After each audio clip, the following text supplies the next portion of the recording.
the special events sessions now that we all have been waiting for. So I'd like to call now the president of the Complex Systems Society. Hi, Panos. Can you hear me?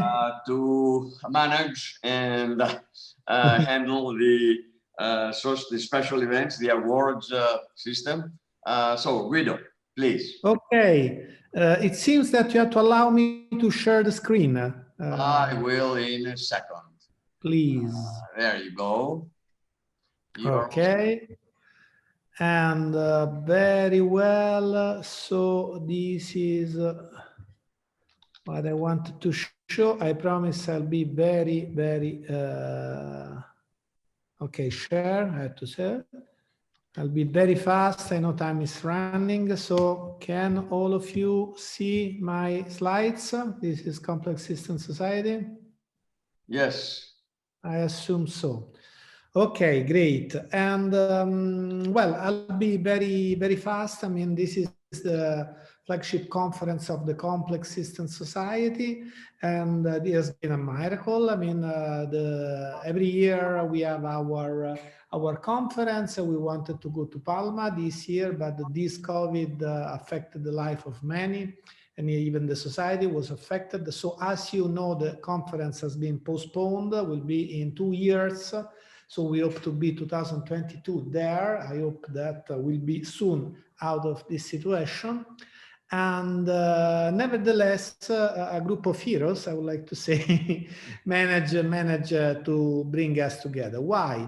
Because in this, I would like just to push a little bit some information about the Complex Systems Society. You can find everything that is related to the society at our website there. Because the scope of the society is to advance the knowledge of complexity, is to give room to colleagues, especially young colleagues, to present their activities, to get together, to build their career, and of course to the people who deserve to get the awards of the society. And so we thought that it was necessary to go forward this year and to have this meeting in any possible way. And this is what has been done in a fantastic way by Panos and his team. As I was mentioning, there is a series of people that is also working in the society. The society has a very transparent functioning. You go on the website, you see that the council is the supreme, office of the conference where the power is, and then there are officers who run on behalf of the council all the activities. And there is this especially important for us, this society of young colleagues, the young researchers in Complex Systems Society, who also that year managed to have a warm-up and managed to organize a series of events that were extremely interesting, not only for the young colleagues, but for everybody. Okay, so far, so good. Let me thank the two persons that I hope are around who run and make most of the work for the society. And these two persons are the new elected Vice President Treasurer, Bertrand Jouvet. I hope that I pronounce correctly. If not, I have a second chance with the other Vice President, that is Elisa Omodei, and this I feel more confident with the accent for that. And at that point, there are many things that are supposed to happen in these short communications, one of which is to disclose what will be the next conference. And we know that we are online this year. We know that in 2022 we'll be in Palma, so it's time to show where we'll be next year. So I hope you're thrilled. And the next conference will be in Lyon. So book the dates on your calendar. We hope to be there physically. I believe that the organizers will manage also other possibility to be there. I'm asking if one of the organizers, Martin, wants to step in and show. Hi, Martin. Great. So I leave the room to you. Thank you. I need to be a co-host to be able to share my screen. Just 1 second, Martin. 1 second only, and you are all set. Thank you. All set. So, hello everyone. I'm very glad to announce that the next CCS conference is going to be in Lyon next year in October, and the end of October. Hopefully it's going to be an on-site conference. We are preparing for this as a first assumption, but we are also considering hybrid options. The organizing team is quite large. It's Pierre Borgna, who is the head of the ICSI Complex System Institute in Lyon, and myself, who are going to chair the conference. Our main advisor is Alan Barat, and there is a nice local organizing team who is already forming. The conference is going to be in the Convention Center of Lyon, which is the largest conference site at the city, while the Young Researchers event is going to be at the École Supérieure de Lyon, which is the other side of the city. Why Lyon is a perfect location for CCS? First of all, it's very easy to travel there from Europe or from all around the world by plane, also by train. In a couple of hours, you can reach most of the large cities in Europe. As I said, the conference will be in the Convention Center, which is located in the middle of a park. It's very easy to access. Also, there are a lot of hotels around. There are about 18,000 rooms in the city, so it's going to be very easy to find hotel rooms in every price ranges. And a few numbers about the city. It is the leading city break destination in Europe, second largest city in terms of congresses in France, and the third favorite destination in Europe. And of course, it is all about gastronomy. It is the first French city for gastronomy, the 5th best food city in the world, and there are about 4,000 restaurants available in the city. So if you are around, you will be very well treated. Finally, I would like to mention our sponsors, and I would like to just show you a very short video about the city to make you even more motivated to come around. I don't know, do you hear the sound of this video? Ooh.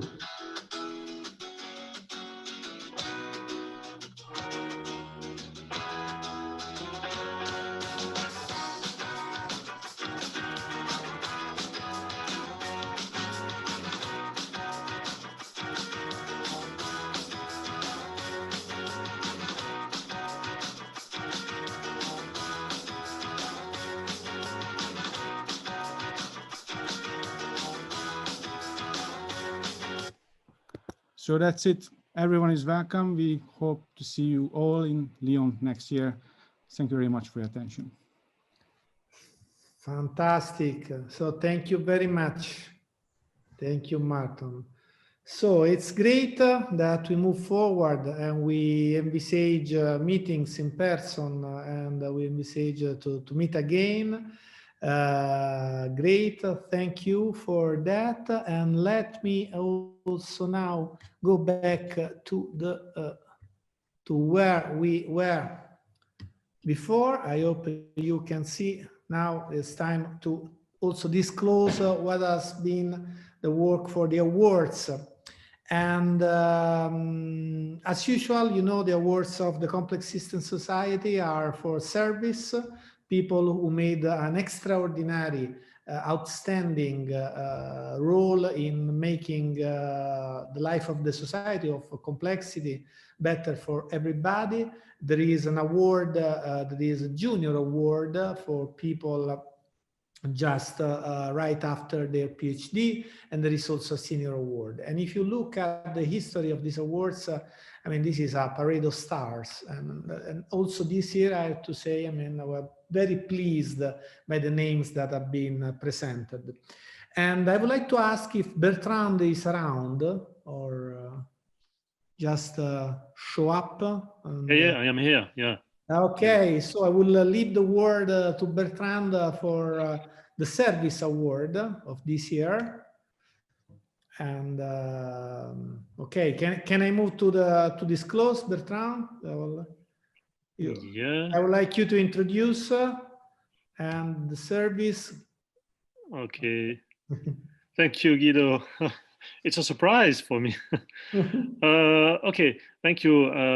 So Alain is a professor in Marseille, and he is very known in France and at the international level for his work in a complex system. And in fact, it's him. He has contacted me to join the Complex System Society as a maybe to be in the executive committee and maybe a VP. So I'm very grateful to Alain Barra.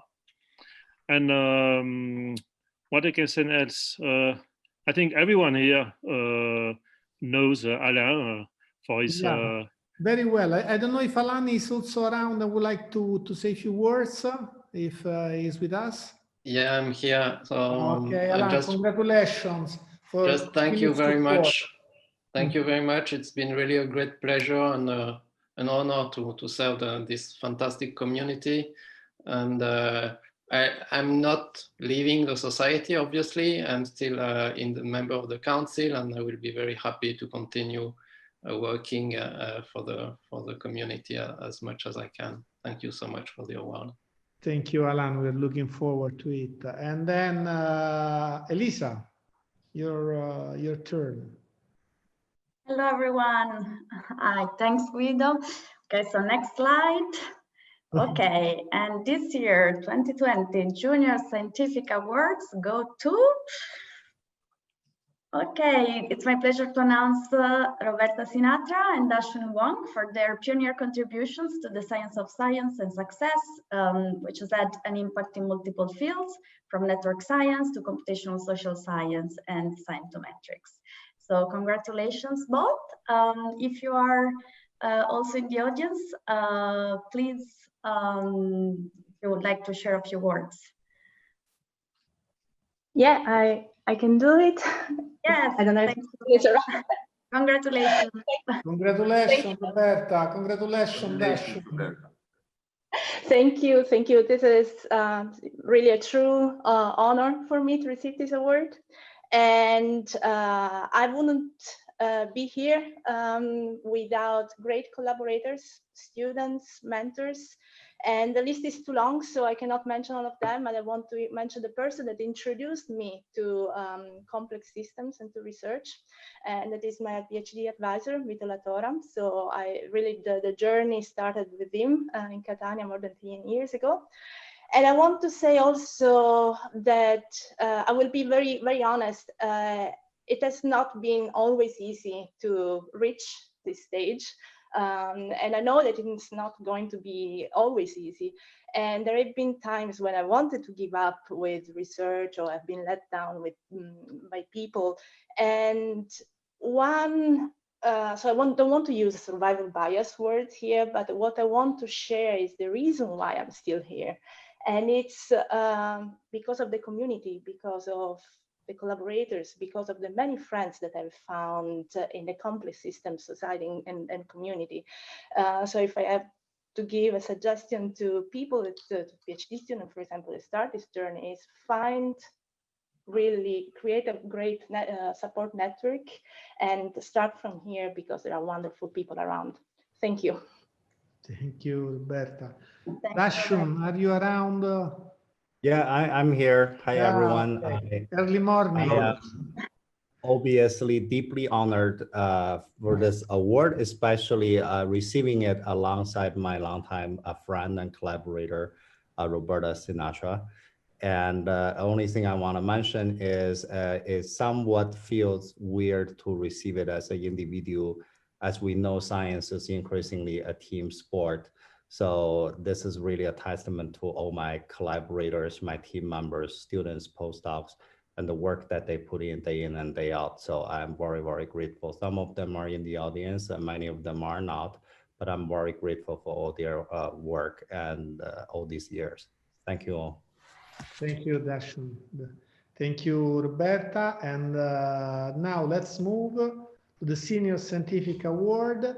And as I was just saying before, I mean, it's impressive, the list of people who received the awards from the society, and also the Senior Scientific Award of this year. really matches also the other. So it's a great pleasure to disclose that the awardee of this year is Professor José Fernando Mendes for his seminal contributions and the many further developments of the theory of complex networks. So congratulations, José. If you're around, you should, because as you know, they give the senior award, give the lecture during the society. So I just keep the slide for a while for people if you want to save the screen and put on the social as for the others. So before the lecture, José, I want to say something. Yeah. Hello. Hello. Hear me? Hello, Yeah, Guilherme. yes. So first of all, thanks, congratulate all winners, so the young ones, and especially Alain Barra for the great job, and also as a great scientist. So saying that I'm very honored to receive this. So thanks a lot. Thanks Okay. a lot. I will say We're really looking forward to words during my talk, but so thanks a lot. Thank you very much, José. Looking forward to your lecture. And now, if I am able to escape from here, I stop sharing. And I think it's also worth giving the word for a few minutes to Panos, because Panos is at the end of his activity of chairman of this conference, and I believe it deserves a recognition from the community for what he did, and especially for the team. So if Panos is around and would like to give the room to Yes, all the people who made that possible. Yeah. Thank you, Guido. It was a great pleasure for all of us to work the past 3 months in a short amount of time because of this situation. So I'd like to mention a few people who have worked very, very hard this period. We had 3 teams, actually. One team was from our IT center, who were the Zoom specialists, who taught us how to set up all the rooms, parallel rooms, plenary rooms, and all that. These are Dimos and George. We worked very hard with them, and they really offered a lot to us in order to make this possible. We had a second team also from our IT department. That was Mirto and Michael, who worked hard to prepare the site of the meeting, and then all the special features, such as making personalized schedules, give out the passwords, make sure that the site is safe for people, and everything runs smoothly. We had just 1 or 2 small glitches, but they eventually worked out very well. And last, we had a team of, gosh, maybe 10 people who worked these last few days for about 10 hours every day. I like to mention them because they really worked hard, some of them even past midnight to make it possible. It was Michael and Dimitra and Sotiria and Argyris and Eliana and Harry and Konstantin and Maria. And we had also 4 people from young researchers of CCS who also contributed, Sofia and Thomas and Chico and Furkan. They all worked hard the last several weeks. We had hundreds of emails exchanged and spent a long time to make all this happen. So I would like to really thank all these people, all the names that I mentioned, for their contribution. Without them, nothing would have been possible. And I'm glad that things worked out well. Thank you, Guido. Okay, thank you, really thank you on behalf of the whole community, to you and your team. So I believe that we all want to learn from José. So it's time for the awardee lecture, and so we'll give the room to him. And Panos, please. Yeah. Can I share my screen? Yes, share screen. You are co-host, so you should be able to. Desktop, yes, share. Yes. Yeah. So let me reduce this. So first, again, thanks a lot for this award. It's really a pleasure to to know that I got this prize from this great society. And so even I have to give a talk, it's not properly a scientific talk, but I will touch some of the works we did. That's why I call it a path in complex systems. You are hearing me, yes? Are you hearing me? Yes, we can see everything fine. Okay. Yeah, we can see here. So I will begin by, of course, by acknowledge all my collaborators. In fact, I have the joy to work together with them and develop the research. In part, I will talk about today. Also, thank all of you, because it was through your works, your papers, by participating in many conferences, by talks with you, that I got motivation and inspiration to keep going and still working in this field. I have to say that, in fact, it has been an amazing time to be in this field, and it's a field that, as you know, in the last 20 years or a bit more already, growed a lot. So maybe there are no other field with such great evolution in few years.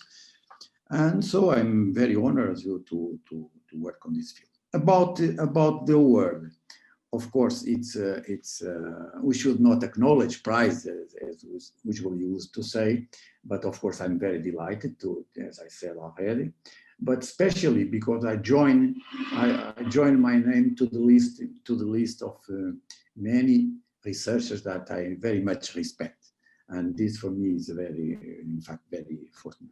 So once again, thanks a lot for the award. Well, where I started, just to tell you a bit about that. Well, I started in 87 in Porto, where I stayed until 2002. In that time already assistant professor. Then I moved to Aveiro in 2002 for another position, so associate professor, and I remain in Aveiro, in a small city here in the corner of Europe. Well, times were not easy. Times, in fact, were not easy. I remember many times my teachers in the 80s claiming that, in fact, there is almost no science in Portugal, and I remember that some of them are still arriving from their PhDs abroad when I was a student. So, in fact, there was not a kind of a very good cultural environment for research. And very few people are active and competitive, for instance, to supervise a PhD student. So when I started in the beginning of the 90s, start doing some research, I was lucky because there was a professor, I will introduce him later, Professor Lage, that was my supervisor in the master degree and also in PhD. And he was a guy that made PhD in Oxford, a very talented scientist. And I was lucky because he was working in the area that I'm interested in, that was statistical physics. And so, in some sense, I didn't have the necessity of going outside. So for my PhD. So, in some sense, I was one of the first products of this boom that starts, say, in the 90s in science in Portugal. I put here two slides. You can see how things change in terms of papers and in terms of number of PhDs by 10,000 of inhabitants here. In this, so if the situation in Portugal was very bad in the 80s and in the 90s, nowadays I would say that Portugal is in a very good situation, because you can see here we are, from data from 2018, we are in the top 20 in the countries with more PhDs per 1,000 of employed people. So the situation is in fact changed a lot, and this is good, of course. So I did my PhD, as I said, in Porto. However, given my supervisor, Eduardo Lage, has some collaborations and some connections with other people, I have the chance also to do part of my PhD in Oxford and in Geneva and also in New York. So I thank these guys that were my supervisor and mentors, Lage, Robin Stinscombe, Michel Dro in Geneva, and Ronald Dickman in Curie. So my first paper appeared in 91. Basically was in part some work I did on my master. It was about dynamics of spin systems. In this case, a kind of generalization of Ising model that it was called Potts model. So an interesting paper in that time. So my supervisor was interested in these dynamics of the spin systems. Then, as I said, I passed some time in different periods in different places, and so I have the possibility to meet other people. And through these visits, I published a couple of papers that was the basis of my, with some others, but it was the basis of my PhD. As you can see, I was interested again in dynamics, global dynamics, Kawasaki dynamics in different systems, spin systems, but also moving a bit to problems like contact process, voter model, etc. So these were some works I did during the PhD and the people I interact with. Then when I finished my postdoc, I was interested in change a bit of field. And then I look for someone outside of Portugal with whom I can work, and I contact Sid Resner, and I have the chance to work for 1 year with him in Boston, where I met lots of people now that are very, very important even in the field of networks. And I also met Paul Caprice, and we collaborated in that time.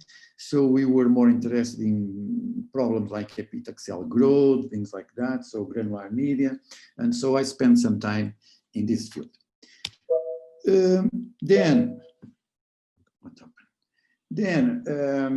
after this postdoc, I returned to Portugal, and in June, I returned to Boston. In June of '98, I returned to Boston, and it happens that I saw the Nature magazine, and in particular, this paper of Watson Strogatz that you know very, very well about small world. Well, this paper caught my attention. I returned to Portugal, and immediately we start to work on this. I will tell you what we did, but before this, I organized a workshop in Porto that became very popular in that time. So we had some special things, but one of them was that all the speakers or invited speakers were younger than 35 years old. Many of you certainly remember because you participate. Some of the names of the speakers are here. And I put it here especially because Barabasi mentioned in his book of links, mentioned this conference, and in particular the fact that and I remember that he asked me to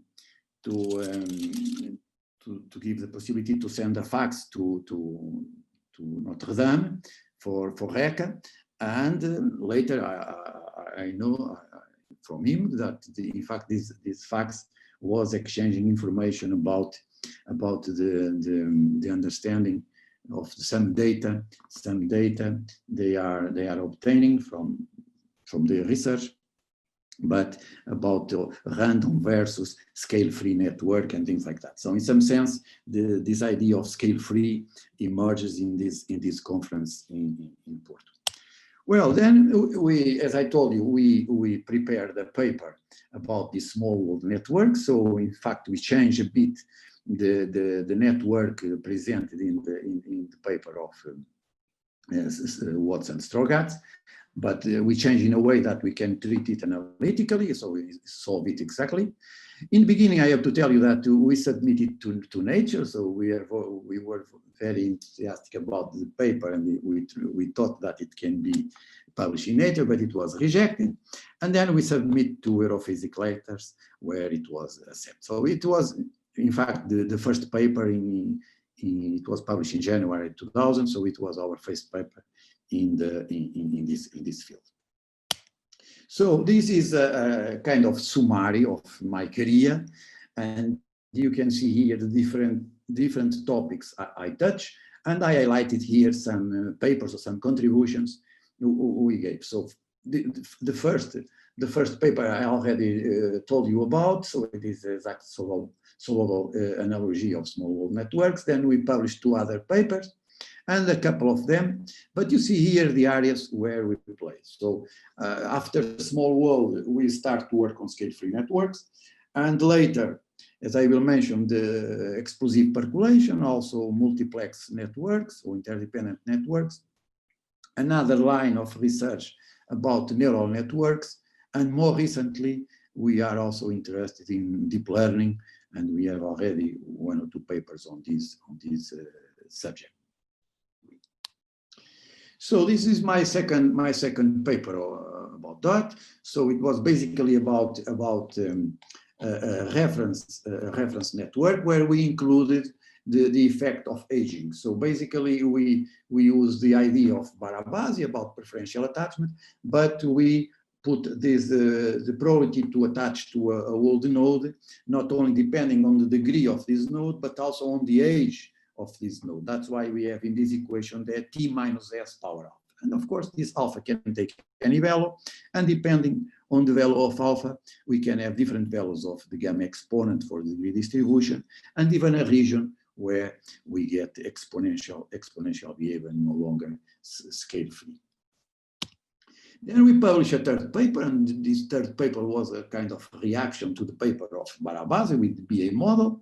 And in some sense, we generalized the Yale model, where we introduced this concept of attractiveness that was in some sense a weakness of their paper, and mathematicians complain because the first node, if it is isolated, has no degree, so there is no probability to connect. And we solve this by adding a term that we call attractiveness.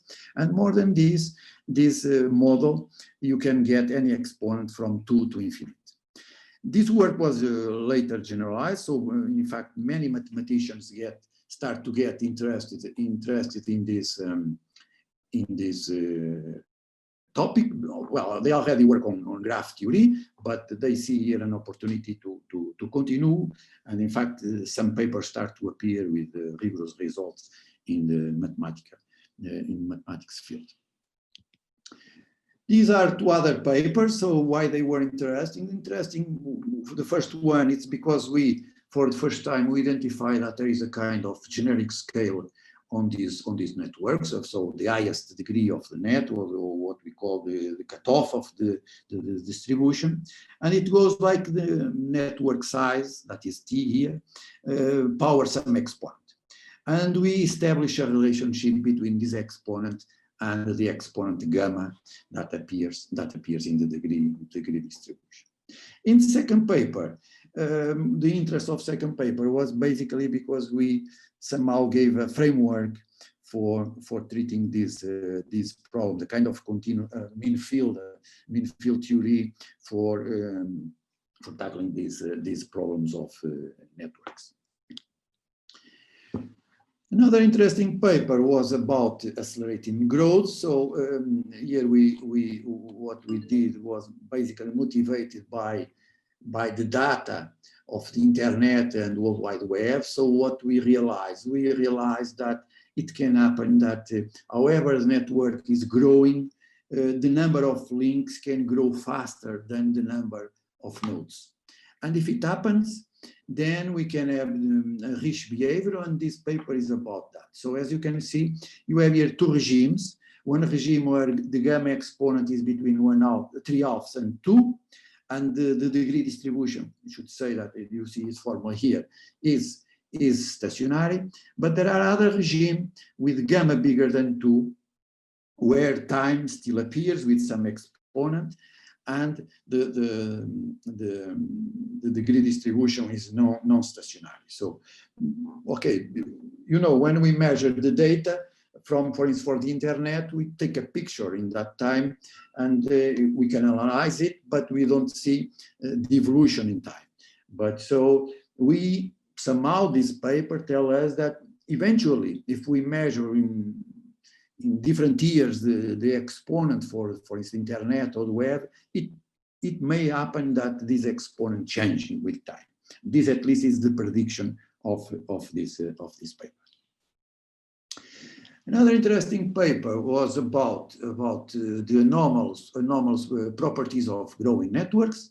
So basically, we did this work inspired in a paper by Callaway, Watts, Strogatz, Newman, etc. Very interesting paper, but their paper was about exponential networks.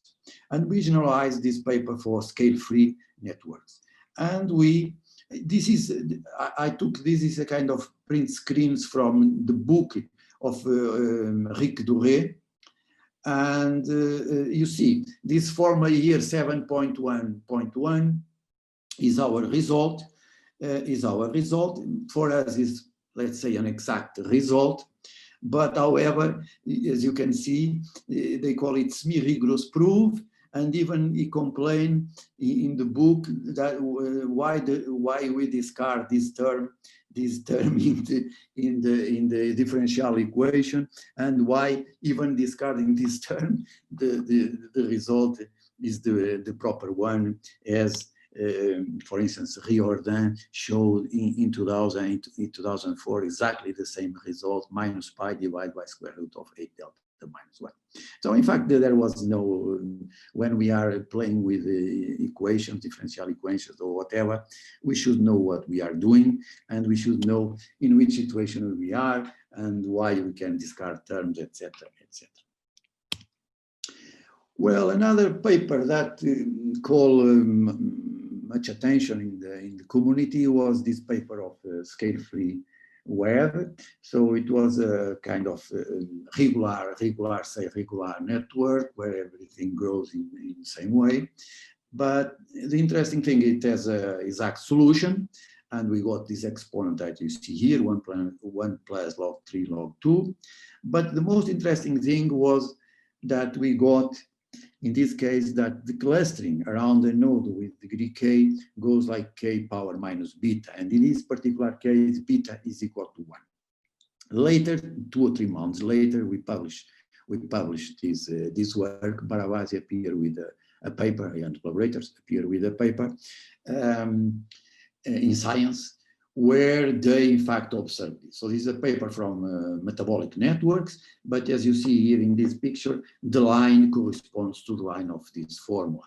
And so the data, however, the networks are very small, the data seems to fit this. But even not considering this work, there were lots of activity around this thing in the years the next years after the publication of this one. This is our review article. So there's a long story about this review article. So this review article appeared in 2002. However, we submitted this paper in March. In fact, we submit first 2 reviews of modern physics, and it was rejected, not accepted. Not rejected, it was not accepted. And then we submit to Advanced in Physics. More or less, same time, Barabasi submitted, with Reka submit also a review article to reviews of modern physics, and in fact it appears first than ours. Certainly it's not because of this he has more citations, but certainly because it's better, people like more. But as you can see, they appear more or less at the same time. And certainly many of you read these 2 review articles. Then we publish, immediately after we publish a book, in perhaps the first book, I think in fact it was the first book on evolution of networks, where we put many of our results, but also results from other people, a kind of summary of a state of art of the field, to become very popular book. I think you know it.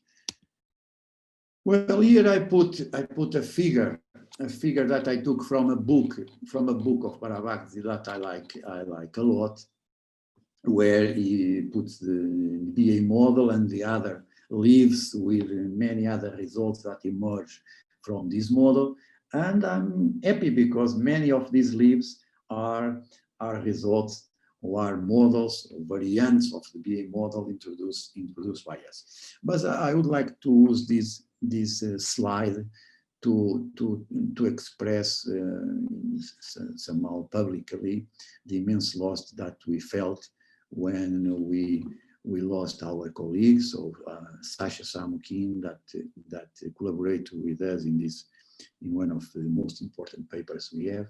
So he was an incredible man, very clever, a real fighter. I learned a lot with him, and I can tell you that our group seminars no longer were the same without him. So I have to say that a big slice of his award belongs to him. More later, we worked on a paper about key core organization of networks, also inspired by some previous works about key core, but here we present again exact results. But one of the things that became interesting in this paper was this hybrid phase transition that we found. So after we present and clarify and understood the reasons why this is a hybrid phase transition, many people start to find this kind of transitions, not only in percolation problems, but in disease spreading, spin model, synchronization, etc., etc. So in many areas, people start to see this type of transition that we introduced in 2006.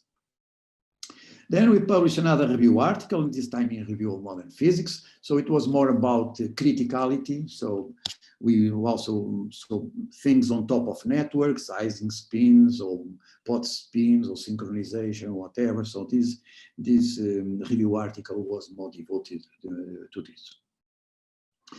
Then there is a paper that we did that becomes also very kind of a bit popular.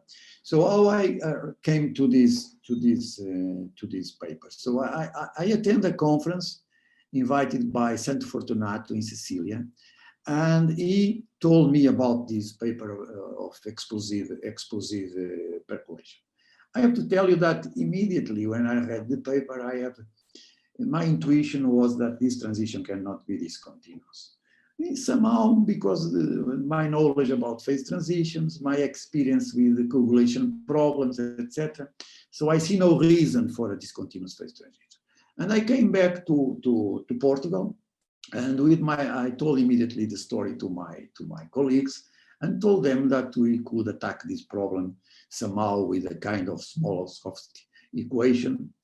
The point, of course, was to find the proper kernel that mimics this sum rule or product rule that they introduce in this paper.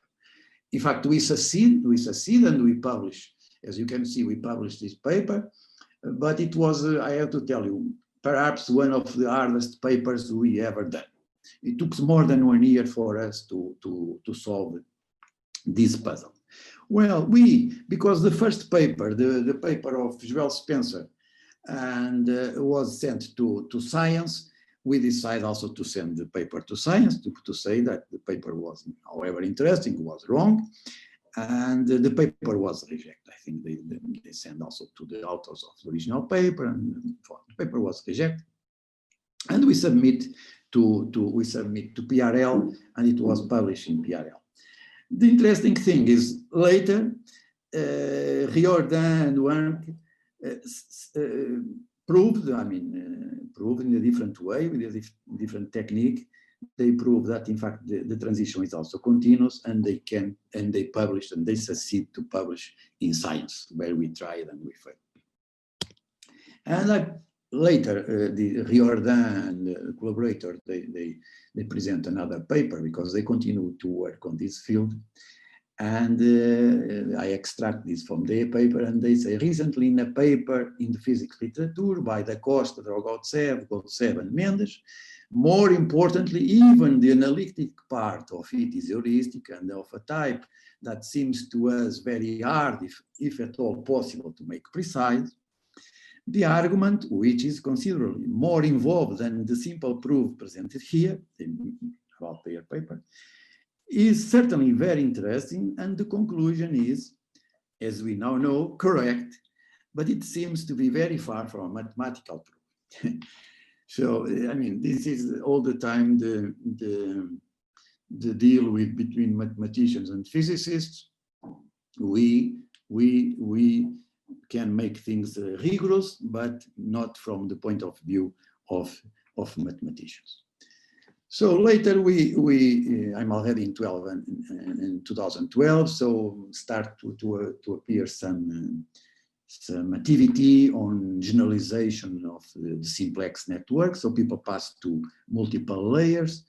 And we present the paper in 2012 about some solution, some analytical solution of this problem. The main idea here was based on these viable clusters. So these little clusters you see here in color, that they have the particularity that you can go from any node inside of this closed cluster in any of the layers. So they are fully connected, not fully connected, but they can cross from one to the others, going in each of the layers, okay?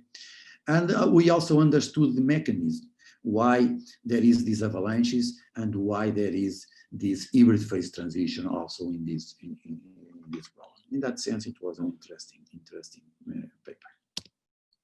Well, one time Feynman, and this is a quotation of Feynman, he said that if all mathematics disappear, physics will be set back by exactly 1 week. So it has a bit to do with I previously showed you. So to end, deep thanks, very deep thanks, in fact, to those who proposed my name to this award, and also to the others that I agreed with. I'm really immensely grateful to everyone. I would like also to say a word for the young scientists. Life is not easy, is not always straight, but I leave here a word encouraging you to never give up. So try to put the bar very high. I mean, your objectives, your goals, fight for them. We are in a fantastic field, this field of complexity, because it's very interdisciplinary, as you know. There are multiple applications, and it's really a very powerful field by these reasons, and I'm sure you can prove this during this meeting with lots of presentations, posters, etc. So I think in order to contribute to the progress of society, we should keep working on this field, the field of complex systems, because in my opinion, it sooner or later will give important contributions for society. Thank you very much.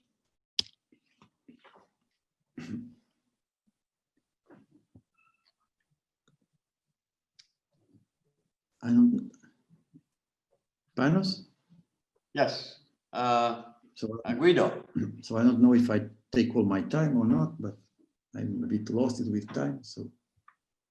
Yes. Well, thank you very much, Jose.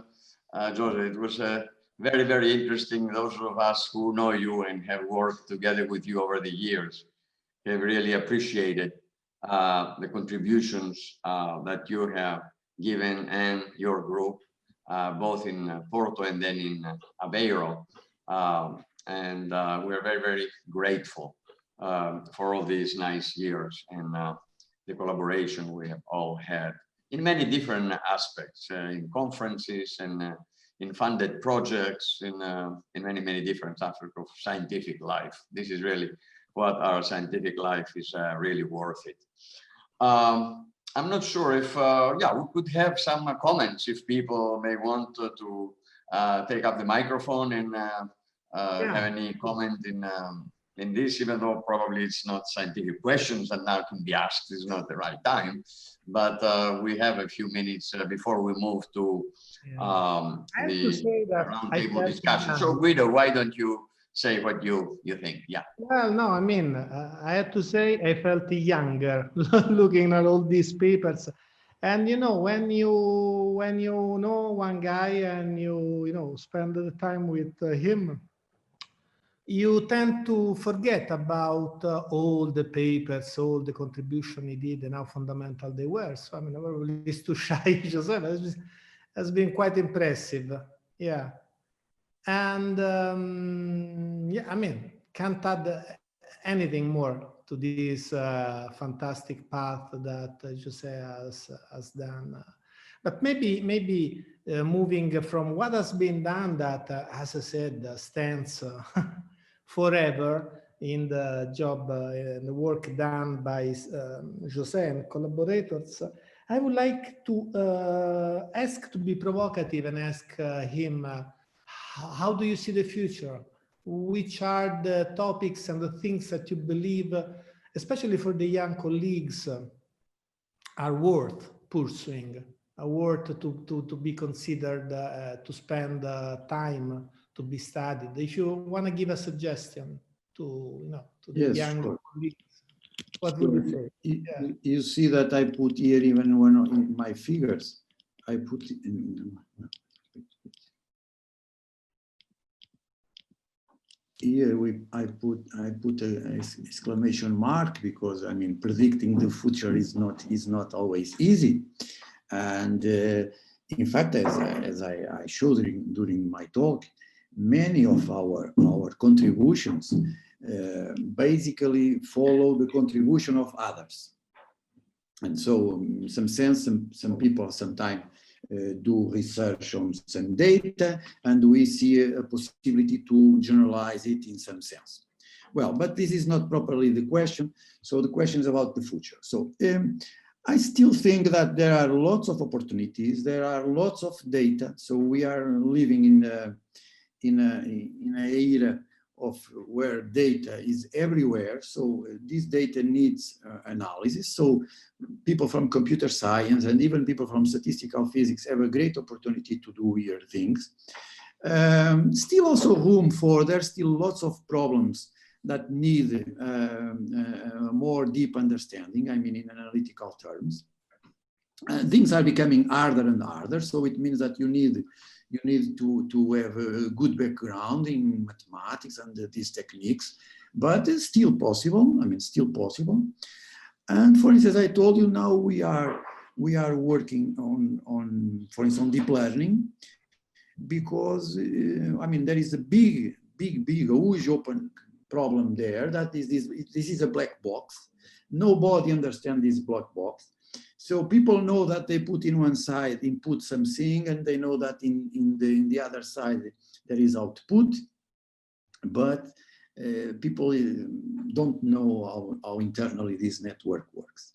And so we are trying to understand a bit this. So I tell you this, and so maybe some people get interested in trying to do something on this area, but also the area of multiplex. So there are also lots of opportunities, because it's a kind of generalization of many of the things we did. So there are also lots of opportunities, because networks are not as simple as we used to work with. So I see there are many possibilities.